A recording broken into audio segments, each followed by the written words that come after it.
بسم اللہ الرحمن الرحیم۔ السلام علیکم dear students, welcome to Superior College Okara online classes.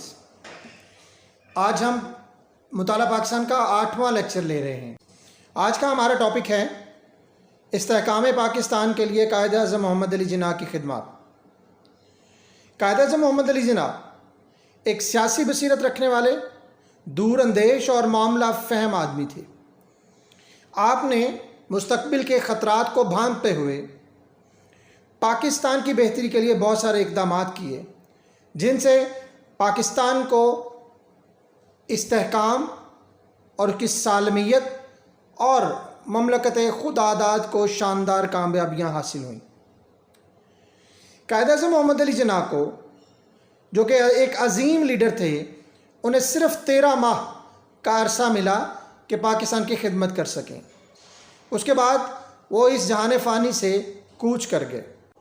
Quaid Azam کی بہت ساری خدمات ہیں جن کو ہم مختصراً آگے بیان کریں گے۔ نمبر 1، مہاجرین کی عبادت کاری۔ یہ تاریخ کی سب سے بڑی ہجرت تھی جو انڈیا پاکستان کی ہوئی۔ مسلمان پاکستان شفٹ ہو رہے تھے۔ یہ ہجرت تقریباً 1,25,00,000 کے قریب لوگوں نے کی۔ اتنے سارے لوگ جب پاکستان کی طرف آ رہے تھے تو ظاہری بات ہے ان کی آباد کاری کا بھی ایک مسئلہ تھا۔ قائد اعظم محمد علی جناح نے سب سے پہلے مہاجرین کی آباد کاری کے مسئلے پر توجہ دی۔ یہ بہت بڑا مسئلہ تھا کیونکہ یہ تاریخ کی سب سے بڑی ہجرت ہو رہی تھی۔ تقریباً 1,25,00,000 انسانوں نے ہجرت کی تھی۔ قائد اعظم محمد علی جناح نے سب سے پہلے جو قدم اٹھایا، کراچی سے اپنا ہیڈ آفس اٹھا کے لاہور لے آئے تاکہ اپنی نظروں کے سامنے مہاجرین کی آباد کاری کے عمل کو بہتر طور پر آگے چلا سکیں۔ قائد اعظم محمد علی جناح نے ایک ریلیف فنڈ بھی شروع کروایا جس میں لوگوں سے، وہ صاحب ثروت لوگوں سے، مخیر حضرات سے اپیل کی کہ وہ اس ریلیف فنڈ میں پیسے جمع کروائیں تاکہ جو غریب لوگ وہاں سے آ رہے ہیں ان کے لیے خوراک، کپڑا، ادویات، خیمے، کمبل اور دیگر ضروریات کی اشیاء حاصل کی جا سکیں۔ قائد اعظم محمد علی جناح کی قیادت میں قومی یکجہتی، اتحاد کے ساتھ ان تمام مسائل کا سامنا کیا گیا اور مہاجرین کی آباد کاری کے لیے اقدامات اٹھائے گئے۔ ان میں ان دل گرفتہ مہاجرین کے لیے گھروں کی تعمیر تھی۔ بھارت سے میں چلے جانے والے جو لوگ یہاں سے ہندو اور سکھ تھے، ان کی متروکہ املاک تھیں، وہ ان کو لاٹ کی گئیں۔ مہاجرین کے لیے روزگار کے مواقع پیدا کرنے تھے۔ انتظامی مشینری کو بہتر طور پر آگے چلانا تھا۔ مہاجرین کی آباد کے لیے دن رات کام کیا گیا، بہت سارے لوگوں نے اس میں بہت کام کیا۔ خوراک، رہائش، ادویات وغیرہ کی فراہمی کو یقینی بنایا گیا۔ ان کو اب جب تک گھر نہیں بنے ان کو عارضی خیموں میں رکھا گیا۔ قائد اعظم محمد علی جناح نے ان کے لیے جو فنڈ ریزنگ کا جو عمل تھا اس کو بھی تیز کیا۔ قائد اعظم نے لاہور میں ایک اجتماع سے خطاب کرتے ہوئے فرمایا، ہم پاکستانی عوام پر یہ فرض عائد ہوتا ہے کہ ہم ان مہاجرین کو بسانے کے لیے ہر ممکن امداد مہیا کریں جو پاکستان آ رہے ہیں۔ ان لوگوں کو یہ مسائل اس لیے درپیش ہے کہ وہ مسلم قوم سے تعلق رکھتے ہیں۔ آگے جی، قومی خدمت کے لیے سرکاری ملازمین کی نصیحت۔ قائد اعظم محمد علی جناح نے سرکاری ملازمین کو یہ نصیحت کی کہ یہ جو لٹے پٹے لوگ وہاں سے آ رہے ہیں ان کی نظریں آپ پر ہیں۔ اگر ہم ان کی دل آزاری کریں گے، اگر ان کے کام نہیں آئیں گے تو یہ اور مایوس ہو جائیں گے۔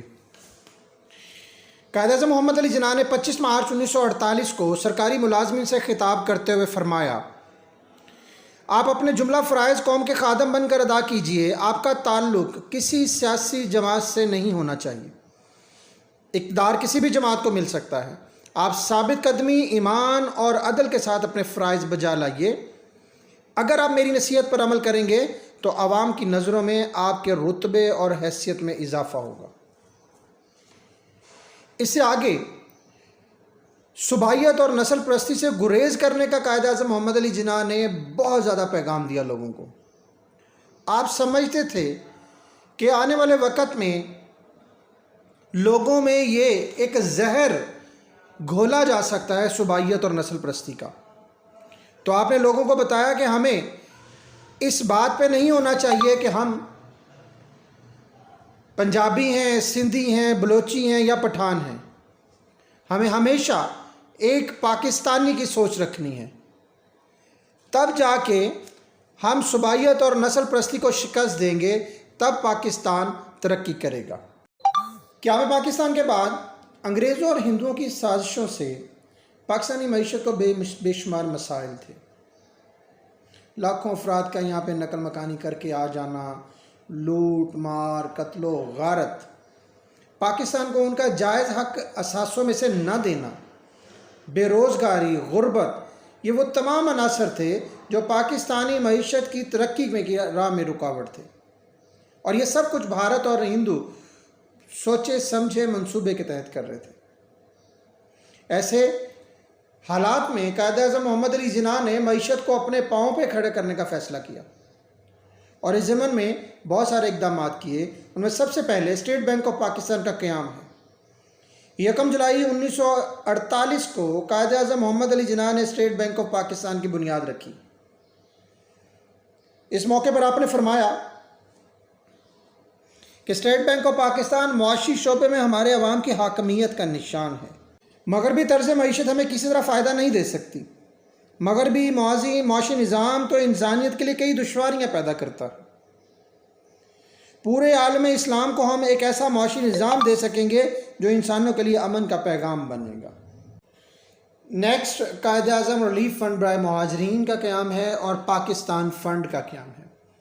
یہ دو ایسے فنڈ قائم کیے گئے جس میں مخیر حضرات اور صاحب ثروت لوگوں سے اپیل کی گئی کہ آپ مہاجرین کے ریلیف فنڈ میں پیسے جمع کروائیں تاکہ مہاجرین کی بہتر طور پہ خدمت کی جا سکے۔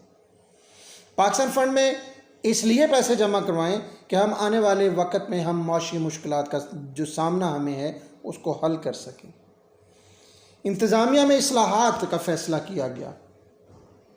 پاکستان میں انتظامی مشینری نہ ہونے کے برابر تھی۔ دفتری عملہ ہمارے پاس نہیں تھا۔ جو مسلمان دفتری کام سے واقف تھے وہ ہندوستان سے یہاں آنے میں انہیں بہت ساری مشکلات تھیں۔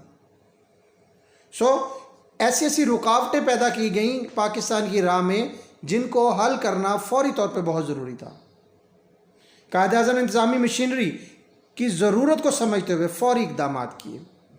کراچی کو دارالحکومت بنایا، سرکاری ملازمین کو قومی جذبے سے کام کرنے کا درس دیا۔ دفتری ساز و سامان جو تھا، اسٹیشنری وغیرہ، وہ ناپید تھی، خیر وہ بھی ایک نظام ترتیب دیا گیا۔ سرکاری ملازمین کو بھارت سے پاکستان لانے میں دشواریاں تھیں، وہ بھی ٹاٹا ایئر کمپنی سے معاہدہ کیا گیا ان کو یہاں پاکستان لانے کا۔ سول سروسز کو نئے سرے سے منظم کیا گیا۔ چودھری محمد علی کی ذمہ داری لگائی گئی یہ کام کرنے کے لیے۔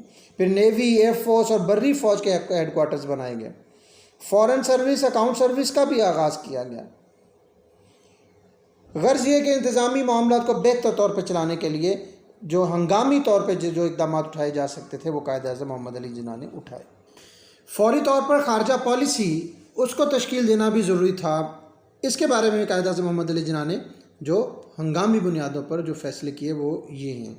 سفارت خانوں کا قیام عمل میں لایا گیا۔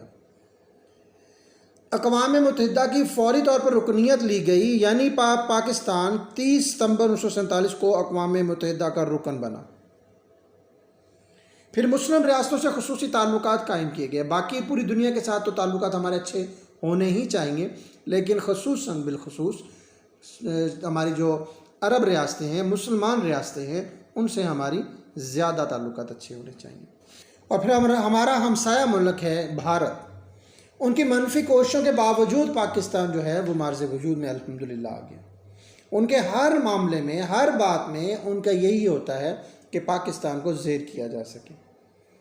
لیکن ہماری جو کوششیں تھیں وہ یہ تھیں بطور خارجہ پالیسی کے کہ ہم بھارت کے ساتھ بھی بہت اچھے تعلقات رکھیں، اور اس سلسلے میں سیاسی طور پر، اخلاقی طور پر، سفارتی طور پر بھی بہت ہی اچھے اقدامات اٹھائے گئے تاکہ بھارت کے ساتھ ہمارے تعلقات بہتر رہیں۔